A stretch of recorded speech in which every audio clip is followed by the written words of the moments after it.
क्या आप जानते हैं हनुमान जी लड़ाकू विमान से भी तेज उड़ते थे।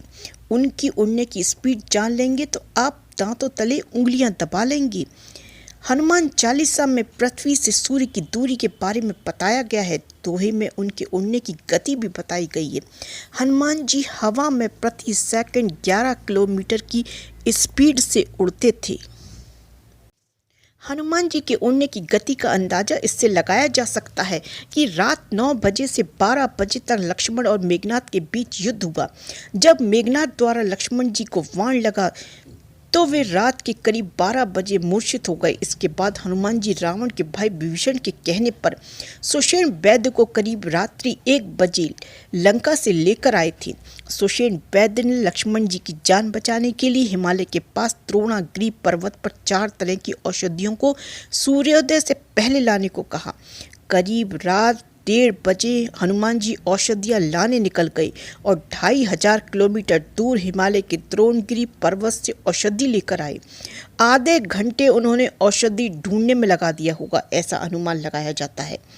आधे घंटे का समय कालनेमी नामक राक्षस ने हनुमान जी को भ्रमित करने में लगाया होगा और आधे घंटे का समय भरत जी द्वारा उनको नीचे गिराने में और वापस भेजने में लगा होगा। इसका मतलब है हनुमान जी को औषधि लाने के लिए आने जाने में केवल 2 घंटे का समय मिला। हनुमान जी केवल 2 घंटे में ही द्रोणागिरी पर्वत हिमालय पर जाकर वापस 5000 किलोमीटर की यात्रा करके आए थे। इस तरह से अनुमानित तौर पर उनकी हवा में उड़ने की गति 2500 किलोमीटर प्रति घंटा रही होगी।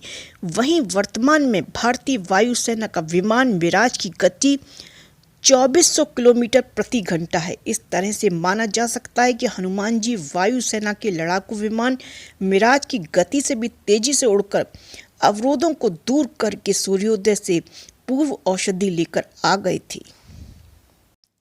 हनुमान चालीसा के दोहे की इस पंक्ति जुग सहस्त्र योजन पर भानु लीलियो ताहि मधुर फल जानू में उनके उड़ने की गति के बारे में बताया गया है। इस दोहे का अर्थ है कि हनुमान जी ने 1 युग सहस्त्र योजन की दूरी पर स्थित भानु यानी सूर्य को मीठा फल समझकर खा लिया था। 1 युग माने 12,000 वर्ष, 1 सहस्त्र माने 1000, 1 योजन माने 8 मील। युग इंटू सहस्त्र इंटू योजन इजिकल टू पर भानु। वैज्ञानिकों द्वारा बहुत पहले ही पता लगाया जा चुका है कि किसी भी चीज को पृथ्वी से किसी दूसरे ग्रह केवल चंद्रमा को छोड़कर तक जाना हो तो उसे पृथ्वी के गुरुत्वाकर्षण से मुक्त होना होता है और इसके लिए पलायन वेग होना जरूरी है, क्योंकि स्पीड नहीं हुई तो वह चीज पृथ्वी के गुरुत्वाकर्षण में बनी रहेगी और पृथ्वी के चक्कर लगाती रहेगी।